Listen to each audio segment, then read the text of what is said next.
I cried when I came into the room. I saw this poster that you made. It says, at every stop, the system had a chance to stop him. At every step, it failed. And my daughter paid for those failures, your failures, with her life. No family should ever have to bury a child because public officials fail to put American lives first. I'm just asking you to choose us. We choose you. We choose you. Choose us. Why does my child matter less than an illegal immigrant? Why? Listen, I have a heart. I love immigrants. Two of my best friends in this whole world are immigrants. They came here the right way. I absolutely think they make America beautiful. But my daughter's beautiful too. I need you to think about what these policies are. And I need you to imagine this is your daughter, because I'm very sure you won't be cutting off anyone when they're speaking. I'd be very sure you won't call this a political stunt. The grief is real. Every day I wake up with unimaginable pain. Do you know what I wake up in the middle of the night and I think, did my daughter cry for me? She made it 40 feet. She made it 40 feet running for her life. Did she cry out for me? She died on that pavement all by herself, lonely, bleeding on that pavement. And I will never ever rest. I actually have to say that I am devastated. My husband and I, we're only a couple years away from retirement. I've worked my whole life so hard. All I wanted to do was just enjoy our children. Just wanted to enjoy my Sheridan, my Madeline. And now I'm bitter. I'm bitter because I'm a lover, not a fighter. I'm a lover. I love children. I love pumping people up and making them feel good about themselves. I'm not racist. I'm not xenophobic. We've done everything right, my husband and I. We taught our daughter to be wonderful, beautiful person. Her love was extravagant. And now I'm gonna have to spend my last waking moment, I'm gonna have to spend fighting against these policies, fighting for people to say her name. So, if you have the courage, please come talk to me. Come sit on that bench. I'll buy Congress a bench. Talk to each other.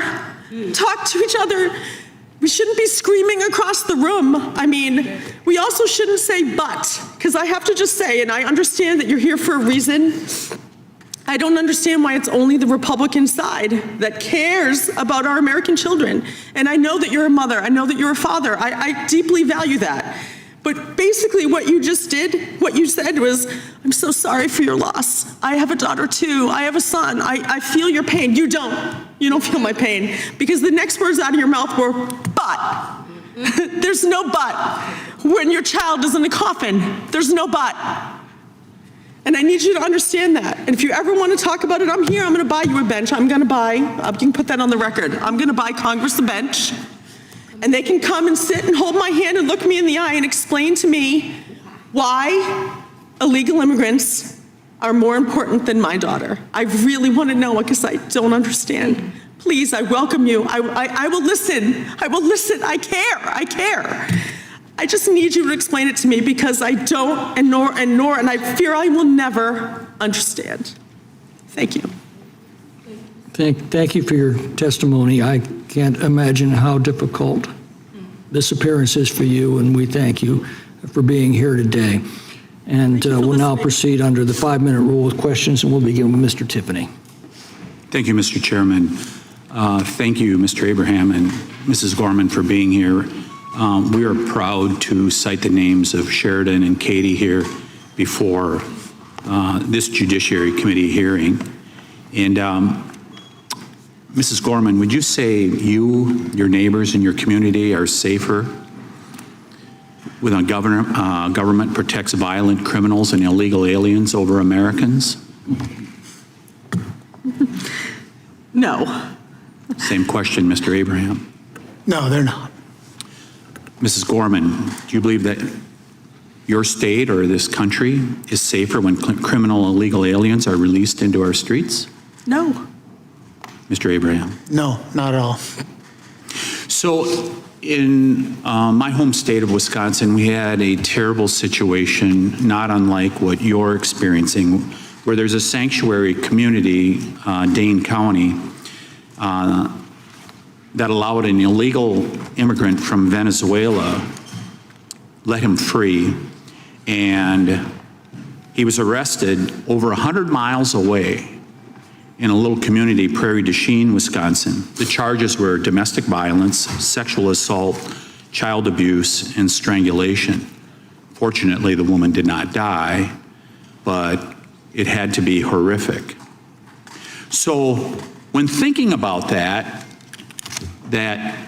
we should be concerned with neighboring communities, should places like Missouri and Indiana and Iowa and Wisconsin be concerned when there's sanctuary policies that are on our borders that may affect us when we see it happen in our own state, 100 miles away from a sanctuary jurisdiction? Should we be concerned, Mr. Abraham, with those policies being carried out in the state of Illinois? If you care about your citizens, you should be concerned. Mrs. Gorman. I sent my daughter to Chicago because I thought it was safe. You hear all the rhetoric in the politics. I sent her there because I thought she was safe. No, she wasn't safe. It never would have even occurred to me that this could have happened. Yes, you know, Mr. Aber talked about, as a parent, you worry. I worry about car accidents. You worry, you know, that they'll drink too much. You never even conceive that she would be murdered, shot in the back of the head by an illegal immigrant on a pier going to see the Northern Lights with her friends. It's not even something you can even conceive. And I just have to say one thing, because it's been plaguing me. And this is how messed up the situation is. This is why I'm sorry. I get so upset with your butts, and you don't want to talk about this. This is the fourth hearing.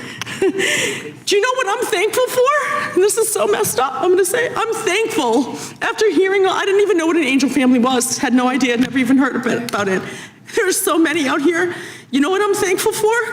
I'm thankful that my daughter was just shot in the back of the head, not raped, murdered, dismembered, put in a garbage can like Megan Boss with bleach poured on her, and they didn't fight her for 50 days. And you can actually dismiss the angel families. You can say, but you don't want to hear four sessions on angel families. I'm sorry, you need to.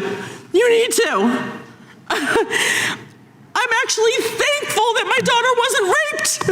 How messed up is that? That I'm thankful every day that she was just murdered, not raped and dismembered. Like, think about that. Like, how messed up is that? Do you know what I thought of this morning when I got up? What the joy of, anyone have a baby here? The joy of picking out their first outfit that they're gonna wear on their ride home from the hospital. I had to pick out my daughter's last outfit, and she was a fabulous dresser.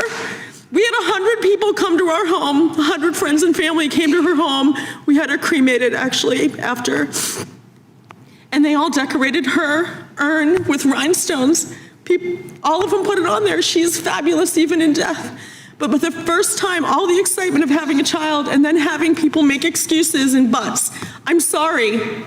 This is unacceptable. There are so many angel families out here, and the day that I have to wake up and be thankful that my daughter was only shot and not raped should tell you something. It's crazy. Thank you, Mrs. Gorman. And by the way, you used the term sorry early on when you answered that question.